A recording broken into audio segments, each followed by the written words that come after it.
Olá, querido irmão, saudações em Cristo Jesus. Eu espero que você esteja bem, desfrutando da paz de Cristo, o nosso Senhor. Meu nome é Márcio Nunes e estamos aqui hoje gravando o primeiro episódio disso que nós estaremos chamando de leituras pastorais. Sempre é muito comum, às vezes, a gente perguntar às pessoas: o que você está lendo ou o que você leu ao longo desse tempo? E fazer aquela pergunta, né? E como que isso fez sentido para o ministério pastoral? E hoje eu quero apresentar uma leitura, uma das muitas leituras que fez muito sentido para a minha vida e também, principalmente, para o ministério pastoral. Que Deus nos ajude para que nós, você também, possa tirar boas lições deste livro que eu quero apresentar para vocês, que chama O Drama das Escrituras. Ele foi escrito pelo Bartolomeu e também pelo Gorin. Ah, na verdade, esse livro não tem muito tempo que eu fiz a leitura dele.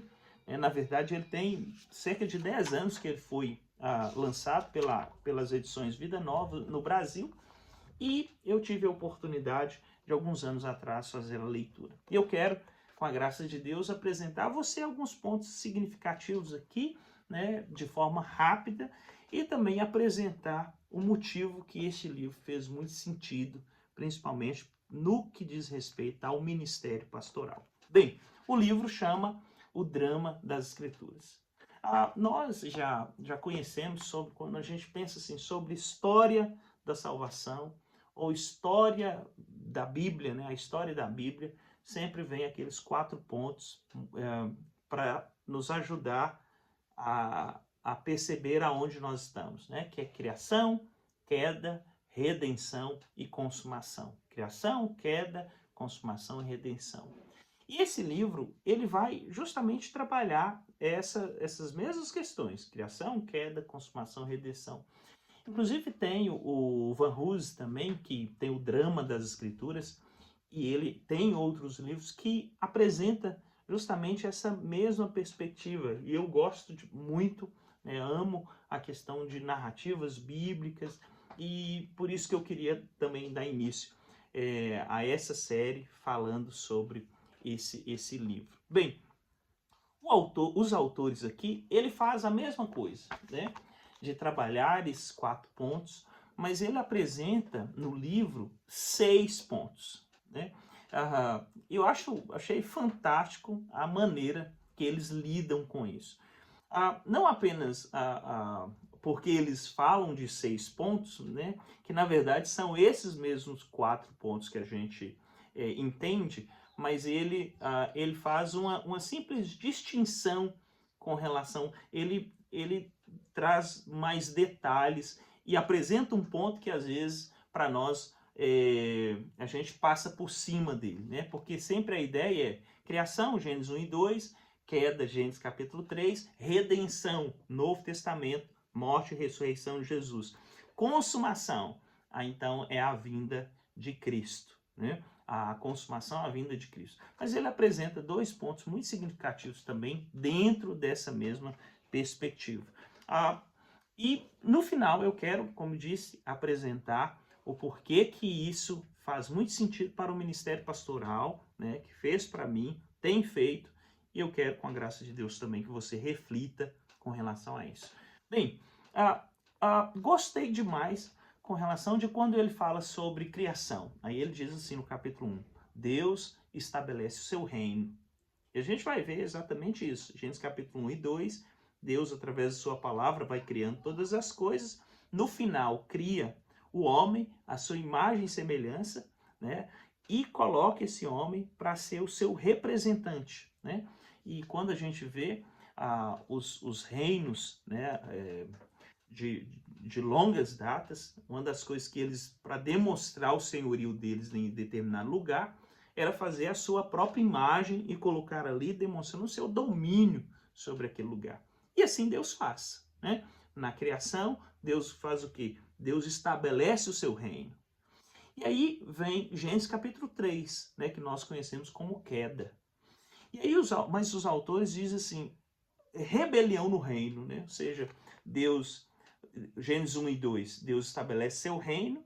Gênesis 3, o reino se rebela contra o rei e o seu Criador, né? Que eu gostei demais dessas conexões, né? Deus estabelecendo seu reino e agora a rebelião do reino. E o ponto de número 3, que às vezes a gente chega, queda, e a gente dá um pulo lá já para o Novo Testamento, que é a morte e a ressurreição de Jesus, ele apresenta um terceiro ponto, que aí ele fala que é uma redenção iniciada, que quando chega no capítulo de número 12, em Gênesis, opa, quase que não sai, em Gênesis ainda. Por quê? Quando a gente percebe quando vem a queda, aí a gente vai ver Gênesis capítulo 4, né? Irmão matando irmão, um homem chamado Lameque que não tem mais uma mulher, como é o modelo de Deus em Gênesis, mas tem duas mulheres.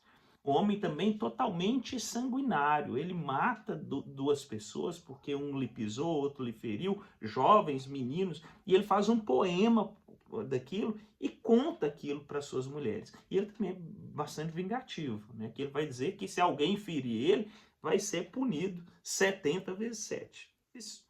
E a gente vai vendo a corrupção humana, mesmo ali dentro daquele contexto, aí no capítulo número 5, há uma certa esperança, né? Onde vem Noé, e aí Noé vem, o pregoeiro da justiça, como no Novo Testamento fala, e ele prega, né, constrói a arca, a sua família se salva ali, Deus destrói totalmente todos os seres viventes ali, né? O caos novamente, traz o caos novamente.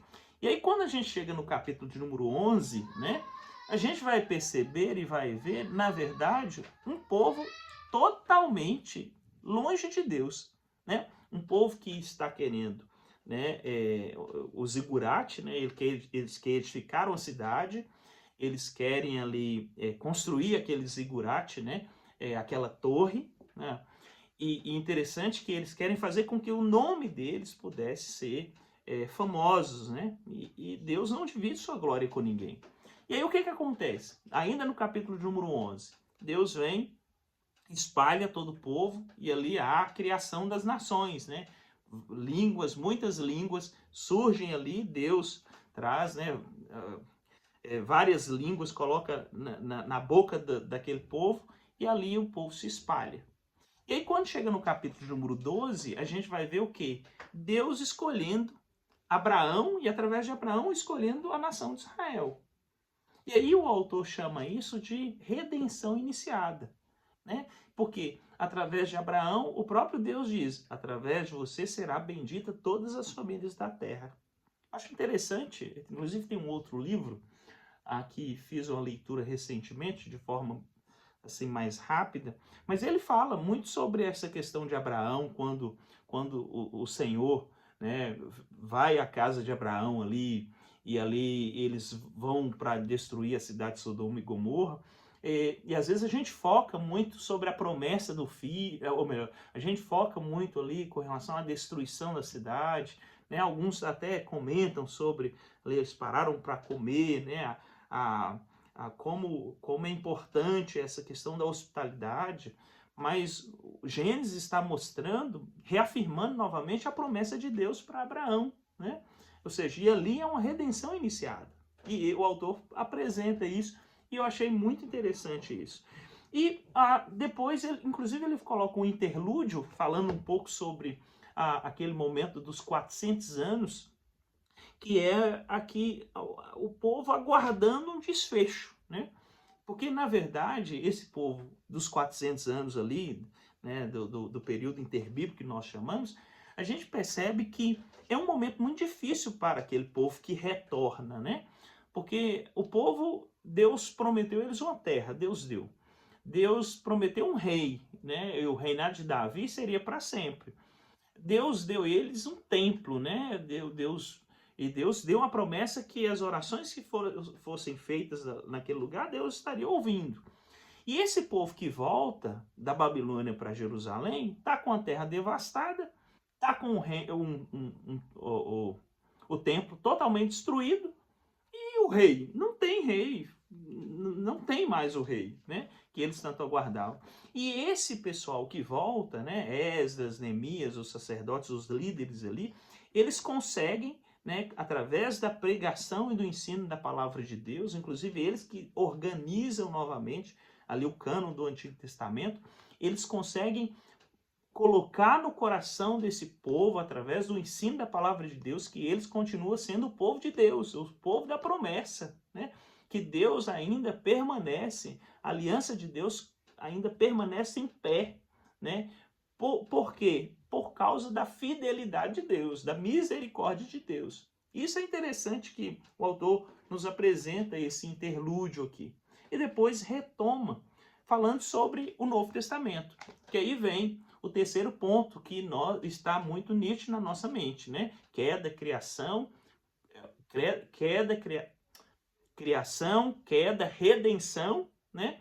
E aqui é o ponto, né, da redenção, lembrando que ele fala no quarto ponto de uma redenção iniciada. E aí agora ele entra no Novo Testamento e coloca que a redenção, né, essa redenção realizada, que foi a morte e a ressurreição de Jesus. E aí, no quinto ato, que ele agora apresenta, ele faz a mesma coisa que eles fizeram lá no início, né? Falando de uma redenção iniciada. Que aí, depois dessa redenção realizada através da morte de Cristo, ele nos apresenta um outro ato, que é o quê? É a missão da igreja, né? Aí, no ato de número 5, ele fala assim, propagando a notícia do rei, né? Que agora o Novo Testamento, depois da morte e ressurreição de Jesus, estará nos apresentando justamente a missão da igreja de anunciar a palavra de Deus a todos os povos. Então, depois, tem o último ato, que é o quê? A consumação. E os autores chamam, inclusive, isso de redenção. E eu acho interessante que essa palavra consumação, ela faz sentido, e muito sentido, né? Que é a conclusão de tudo ali. Mas essa palavra redenção também faz muito sentido, né? Que é, ou restauração, até a palavra restauração, acho que ficaria assim, aonde Deus estará restaurando, né? Todas as coisas, novos céus, nova terra, aquilo que aconteceu, a árvore lá do jardim, que foi tirada, né, no sentido de que o homem não tem acesso mais, quando a gente vai para Apocalipse, ó a árvore lá no jardim, agora não é no jardim, mas é na cidade, né? A maldição agora não existe mais, a morte que foi gerada lá por causa da desobediência, aí agora em Apocalipse não existe mais a morte, não existe a maldição, a árvore da vida está lá novamente e nós estaremos, né, vivendo eternamente com Cristo, né? Ou seja, então essa palavra de redenção ou restauração também faz muito sentido. Mas apresentando um pouco sobre esse livro, que eu encorajo a todo pastor a fazer a leitura, mas eu queria apresentar para vocês, principalmente, o que essa leitura fez mais sentido e faz todo sentido para o ministério pastoral. É que, na verdade, a gente vai perceber que nós fazemos parte dessa história, né? Ou seja, a história bíblica, ela começa da criação, ela vem a queda, ela tem a redenção iniciada, né, através de Abraão, ou ela tem a redenção completa através de Cristo, a sua morte, a sua ressurreição, e tem a consumação. E o que nós precisamos entender? Que, na verdade, nós fazemos parte dessa história. E em qual sentido? Nós estamos inseridos nela. Porque a Bíblia ainda nos apresenta um quarto ato, né? No livro vai falar que é o sexto ato, mas é porque ele detalha essa questão da redenção iniciada, e depois ele fala também no Novo Testamento já da missão da igreja. E de fato nós estamos inseridos aonde? Na missão da igreja. Nós estamos aqui nesse contexto da missão da igreja e precisamos a cada dia, meus queridos, entender que não é a história de Israel, não é a história da igreja, é a nossa história. E nós estamos inseridos nela. Mas além disso também, não é simplesmente olhar para trás, mas também olhar para frente. é aguardar que tem um último ato acontecer. E nós estamos aonde? Estamos nesse palco da redenção, né? Estamos aqui com personagens também, né, dessa história que está sendo contada, e nós estamos o quê? Aguardando esse ato acontecer. Eu achei interessante que alguém comentou o seguinte, que também no ministério pastoral, além da gente ter que entender toda essa história, nós agora, entendendo essa história, nós também precisamos conhecer o nosso povo, para que, conhecendo o nosso povo, nós possamos buscar a inseri-los, né, nessa história também, e auxiliar com que eles possam cumprir o papel deles dentro dessa perspectiva, dentro da narrativa bíblica. Irmãos, isso faz muito sentido. E qual que é o papel nosso como pastor? É justamente moldar Jesus nas pessoas para com que eles possam cumprir também o seu papel, olhando para o último ato que há de acontecer, que é o ato da redenção ou da consumação de todas as coisas. Mas, por fim, é a perspectiva, a ideia da própria pregação da palavra. A gente pegar um texto e entender que aquele texto está faz parte de uma história maior, de um quadro maior, né? É quando a mesma coisa quando a gente olha uma foto, né? E olha ela bem de pertinho, né? E vê lá um ponto interessante naquela foto, mas quando a gente vai saindo e vamos vendo, e tem algo que está bem maior ali, né? Assim é a palavra de Deus, né? E perceba, meus irmãos, como Deus, ele é o autor da sua palavra, né? Como eu disse, esse link, né? No jardim aqui, a árvore, o homem desobedece, e aí agora tem morte, tem maldição. Inclusive, o pai de Noé, ele fala assim, olha, esse meu filho, ele estará nos livrando da maldição que o Senhor lançou sobre a terra, né? O pai de Noé, que também chama Lameque, mas não é o Lameque, o Lameque lá, descendente de Caim, né? Já é outro Lameque, mas ele tinha a perspectiva que a terra estava totalmente amaldiçoada, né? Mas a gente vê que o Noé, por mais que ele pregou e ele conduziu a sua família, a gente vê que lá em Gênesis capítulo 11, olha o problema lá, né, do pecado ainda, né? Mas Cristo, ele é o verdadeiro Adão, né? Aonde, enquanto o primeiro Adão, né, o ato dele nos trouxe morte, o ato de Cristo nos trouxe vida e nos dá acesso novamente a essa árvore da vida. E por isso que nós precisamos guardar essa perspectiva. E se você, né, com a graça de Deus, leia esse livro e não tenho dúvida aqui que Deus irá falar muito ao seu coração e abençoará você, a igreja também que você está auxiliando na liderança, no pastoreio. Também encorajo você, se você tem alguma leitura aí que te chamou a atenção, coloque também nos comentários. Ou se algum livro que você também deseja que a gente fale de algo, de alguma coisa aqui, também você pode colocar aqui pra gente. Deus abençoe e um próximo vídeo, se assim, Deus nos abençoe e até um próximo vídeo, se assim o Senhor nos permitir.